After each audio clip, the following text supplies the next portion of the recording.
तरीके से इदारों को निशाना बनाया जा रहा है और साबिक वज़ीर-ए-आज़म इमरान खान साहब ने जो ज़ुबान इस्तेमाल की इदारों के सरबराह के ख़िलाफ़, इदारे के ख़िलाफ़, रेड लाइन अबूर नहीं होनी चाहिए। आखिर सियासतदान ये रेड लाइन क्यों अबूर करते हैं? और इमरान खान साहब की सियासत अपनी जगह, लेकिन ये रेड लाइन अबूर करने से उनको परहेज़ करना चाहिए। आज इस पर गुफ्तगू करेंगे। जी और या साहब, आज कौमी असम्बली ने मुज़म्मती करारदाद भी मंजूर की है और ये रेड लाइन्स जो हैं, अब सियासत आपकी अपनी जगह पे है, सियासत लग रखो, हमें अपनी सियासत से दूर रखो, इतराज़ करो क्या, लेकिन फिर भी हम पहली बात तो यह है कि इमरान खान साहब से मेरी आप बधाई दूँ, मुलाकात हुई है आपकी, बड़ी मोहब्बत, बड़ी तफसीली मुलाकात हुई थी। उस मुलाकात के अंदर ये चीज़ डिस्कस भी हुई थी। अच्छा, और मुझे जिस तरह वो बात करते हैं, आपने उनको मशवरा दिया कि भाई, पहले खुद ही बोला उन्होंने, अच्छा, मैं आर्मी के फौज के खिलाफ कुछ नहीं कहता, अगर मैं कहूँगा तो बड़ा मसला हो जाएगा। मैंने कहा तो बड़ी अच्छी बात है आप कह रहे हैं। मैंने कहा सबसे बड़ी बात यह है कि कल को खुदा न खास्ता कोई अपहीवल हो जाता है पूरे मुल्क के अंदर, आप किस पे रिलाय करेंगे? पाकिस्तान पुलिस पे, पाकिस्तान की ब्यूरोक्रेसी पे, पाकिस्तान के, और देखें ना सिचुएशन जब बिल्टअप होती है तो क्या होता है, at the end of the day आप एक ही अदारे को देखते हो और वो अदारा पाक फौज है। सिंपल सी बात है। देखिए फिर वो डिस्कशन भी इस बात पे हुई कि आप बाकी सराउंडिंग्स में देख लें, जहां जहां इस इंस्टीट्यूशन को तबाह किया गया वहां वहां क्या हुआ। आप इराक को देख लें, आप शाम लिबिया देख लें, आप लिबिया देख लें, बाकी अगरचे कि उस तरह वो हमारी तरह की फौज नहीं थी। एक तो ये, दूसरी सबसे बड़ी बात यह है कि पाकिस्तान की फौज सिर्फ पाकिस्तान के लिए मसला नहीं है इस तरह का कि पाकिस्तान को उसका तहफ़्फ़ुज़, पूरी उम्मत मुस्लिमा इस पर नज़र रखती है। मैं उनको उस बात हो रही थी, ब्रूस रिडल की किताब पे बात शुरू हो गई। ब्रूस रिडल की बड़ी मशहूर किताब आई हुई कि वी कांट लीव पाकिस्तान। मैंने कहा क्यों कहते हैं कि पाकिस्तान हम, उससे दो रीजंस ने बताई हैं। उससे एक बात तो ये है कि पाकिस्तान की फौज एक ऐसी फौज है कि ना सिर्फ अपने लिए बल्कि पूरी दुनिया के लिए मसाइल पैदा कर सकती है। ये कुछ छोटी बात है।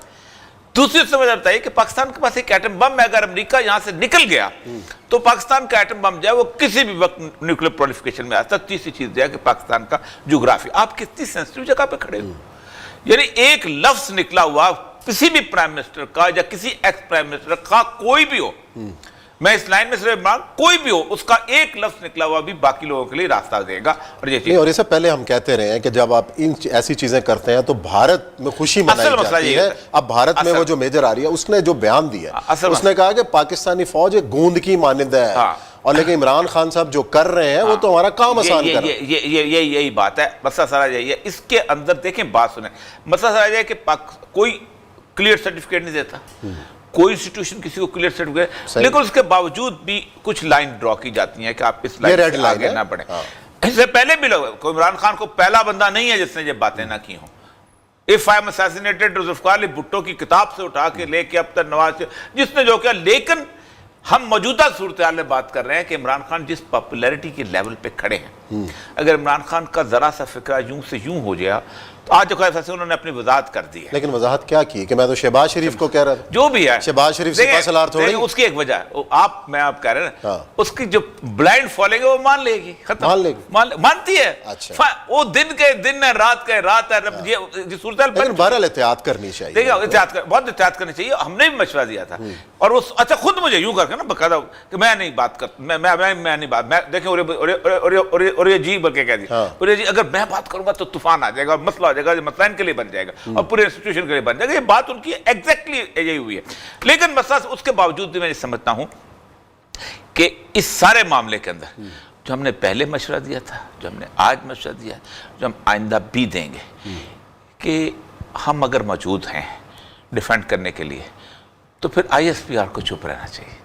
दुनिया में किसी फौज का ISPR नहीं होता। उस्मान साहब, हम कर रहे हैं ना डिफेंड, मौजूद है ना, एक माउथपीस मौजूद है, हम हब्बे वतन लोग हैं। अच्छा, उसके बाद ऐसा है कि जब आप मेरी जगह पे आप आ जाते हो ना, तो उस्मान साहब मेरी जगह तो और 4 और लोग भी आपको मुकाबले तो एक महकमा, इसलिए उसका काम है ना सर, उसका काम हमें करने देना। दुनिया में और लोग करते, कोई किसी जगह एक तर्जमान एक खास वक्त पे जब मिलिट्री स्ट्रेटजी का मसला आता है वो कहा जाता है। यही वजह आपको देखें पूरा। अच्छा चले, ये तो हो गई बात जो फैक्ट्स हैं, मतलब सिराजुद्दौला का वो हवाला देते हैं या वो कम से कम हिस्ट्री को। देखिए एक और चीज मैं बताऊं, एक और चीज बताऊं। देखिए सिराजुद्दौला का पीरियड कॉलोनियल पीरियड था, वो गुजर चुका। इस वक्त अमेरिका जो है उसने कॉलोनाइज किया हुआ है। लियाकत अली खान से लेके अब तक अच्छा, कौन ऐसा है जिसने अमेरिका के सामने सरेंडर नहीं किया, ये मुझे बता दें। आप उठा लें, क्या उनकी सिक्योरिटी आर्काइव में ये नहीं है कि हमने लियाकत अली खान को प्लान किया कत्ल करने का? क्या उनका ये नहीं है कि उन्होंने कहा कि बड़ा बीर के अंदर तुम मड्डे काम करो, तो हम ये कर दें? क्या उनका ये नहीं है कि जाओ तुम ताशकंद के अंदर जाके सुलह करो? क्या उनका ये नहीं है कि हम तुम्हें इंडिया के साथ लड़ने बैठ के हम तुम्हारा असला बंद कर देंगे? क्या उनका ये नहीं था कि हम प्रेस अमेंडमेंट करते हैं तुमने तुमसे नाराज? ये तो तारीख है हमारी, और इस तारीख के अंदर सबसे बड़ा आज अगर आप एक चीज़ खुल के गई, उसमें हम बात करेंगे आगे कि जो मरियम नवाज ने ये कहा है सेकंड उसने, क्योंकि इकॉनमी का इंशाल्लाह नेक्स्ट करेंगे, वो बहुत लंबी तफसीर कि आसान रास्ता क्या है। उस्मान साहब, ये मसला सिर्फ एक हफ्ते में हल हो जाता है। कैसे? अगर मैं उससे बात करता हूँ एक हफ्ते में, उसकी वजह यह है, मैं पता दरिया होता है ना, उसमें अगर बहुत ज़्यादा शोर आ जाए ना तो करते जो है कि उसको नहरों में बांट देते हैं। तो उसका बड़ा मशहूर शेर है शहजाद अहमद का कि आंसू निकल पड़े तो मेरा दर्द घट गया, दरिया का जितना शोर था नहरों में बट गया। इलेक्शन अगर शुरू हो गए ना, लोगों की एनर्जी डाइवर्ट हो जाएगी। अच्छा, इस एनर्जी पाइलअप हुई, मुकम्मल तौर पे पाइलअप हुई। इमरान खान जीते ना जीते ये बात के इश्यूज होते हैं, वो तस्लीम करेगा नहीं करेगा, ये बात के इशू होते हैं। और सबसे बड़ी बात है, एक कॉन्स्टिट्यूएंसी के अंदर जब दो लोग लड़ रहे होते हैं ना मैंडे, तो वो तस्लीम करवा के उठते हैं। अच्छा, उसमें आप देखें उसकी असल बुनियादी तौर पर टर्म्स ऑफ रेफरेंस। अच्छा। अब टर्म्स ऑफ रेफरेंस मैंने आज कॉलम कल आएगा इंशाल्लाह से, मैंने 11-12 टर्म्स ऑफ रेफरेंस मैंने कहा ये कर ले, आपको सिर्फ 2 दिन लगेंगे इसको सारे हॉल करने के लिए। नंबर 1 पहली बात ये कि आप पहली टर्म्स ऑफ रेफरेंस सबसे पहली टीआर जो होती है किसी भी कि क्या अमेरिका बैरून मुल्कों के अंदर मुदाखलत करके हुकूमतें बदलता है, बैरून पीछे रह के, या नहीं बदलता। आपको सिर्फ एक क्लिक करना पड़ेगा, नेशनल सिक्योरिटी आर्काइव्स में आपको पूरा डाटा मिल जाएगा कि किन किन मुल्कों में उसने हुकूमतें बदली। नंबर 1 पहला आपका हाइपोथेसिस प्रूव हो जाएगा कि अमेरिका वाकई बदलता है, ठीक है। उसके बाद आपको बाकी चीजें मिल जाएंगी।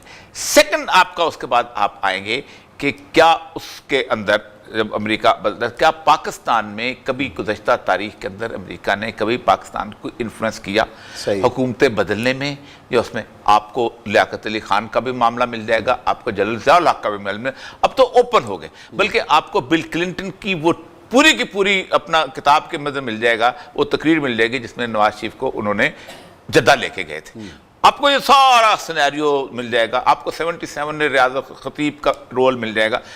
सेकंड कि आप करते आए। थर्ड आपको एपिसोड जब बनेगा, वहां पर जब खत्म हो गए तो आपको ये कहना पड़ेगा, बताना पड़ेगा कि क्या वो जो खत लिखा गया, उस खत लिखने की बुनियाद के ऊपर क्या उसमें ये लफ्ज शामिल थे कि अगर इमरान खान की हुकूमत बदल दी गई और इस अदम एतमाद के थ्रू, तो फिर आपको हम आपकी सजा माफ कर देंगे। ये लाइन है टोटल।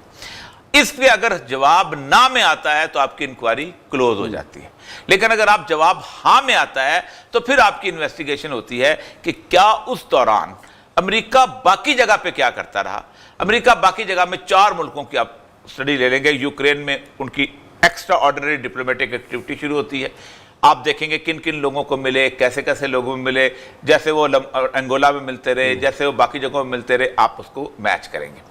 आप डिप्लोमेटिक एक्टिविटी को लाने की भी जरूरत नहीं, पूछने की भी जरूरत नहीं कि तुम जहांगीर तरीन से क्यों मिले, तुम मरियम नवाज से, पूछने की भी जरूरत नहीं है।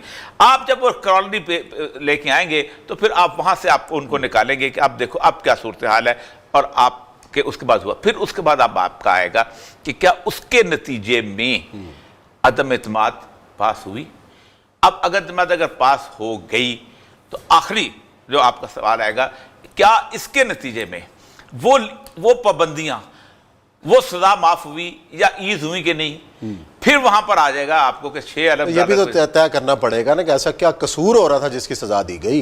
कसूर तो उसके अंदर लिखा हुआ है, लिखा हुआ है, कसूर तो लिखा हुआ है, वो तो कसूर तो उसमें लिखा। रूस का दौरा है ना, रूस के दौरे पर रुक जाए नहीं, कसूर तो बेसिस तो सजा इतनी सी, कसूर इतना सजा बड़ी मिल रही है ना, सजा बड़ी मिल रही है। अब उसके बाद जाएगा कि 6 अरब डॉलर से 8 अरब डॉलर हुए, अच्छा निगोशिएशन।